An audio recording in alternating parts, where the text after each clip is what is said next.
I am presenting Coach of the Year. Oh, you're presenting Coach of the Year. I'll say Coach of the Year. Okay, yeah, I thought that was a little bit strange. Yeah. I got some misinformation. You did. You were Not misinformed. unusual. Presenting Coach of the Year now, how is that? I mean, as a fighter yourself, I mean, how important is the coaches to the MMA world? Because obviously, I mean, that's that's almost an overlooked thing sometimes. I mean, you got an awesome sports car and you can't drive it. It just sits there, right? You know, you got to have somebody to drive it, and that's what a coach's role is. You know, is to drive that performance sports car. Without a driver, car sits in the garage, right? So there's my comparison. All right.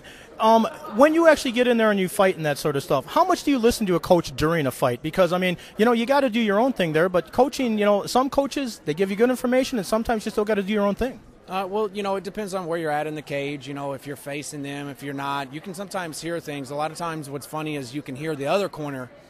You can hear what they're saying, like, kick his leg, and you're like, oh, man, I better watch for the leg kick, because they're screaming it. But it's hard. A lot of times, if you're down on the ground against the cage and your corner's right there, it's helpful to, trap the right hand, punch with your left, small things like that. But I think the most critical point is in between rounds, of them calming you down and letting you know some of the things that they see and, that you're in danger of, and then some of the things that, they see that your opponent might be open for. And just that 1 minute in between each round is I think, is the most important part, rather than, shouting out instructions during a fight, because, there's a lot of adrenaline and there's a lot of chaos going on in there. I don't know if you've ever watched this before, but it's kind of crazy in there. Oh, I definitely watch it. I've been a fan of it for a long time. I tell people all the time, I'm old enough to remember when Chuck Norris was a fighter before he was a Walker Texas Ranger and that. So yeah. You're showing your age.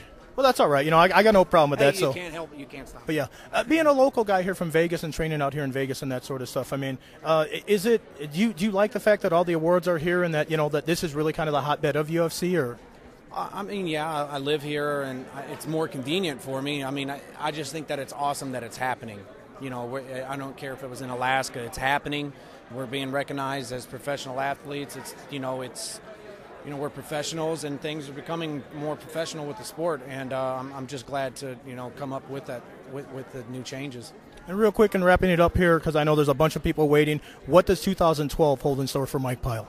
I've made a lot of different changes in my training. I look to come out and be a lot more impressive a fighter, more exciting.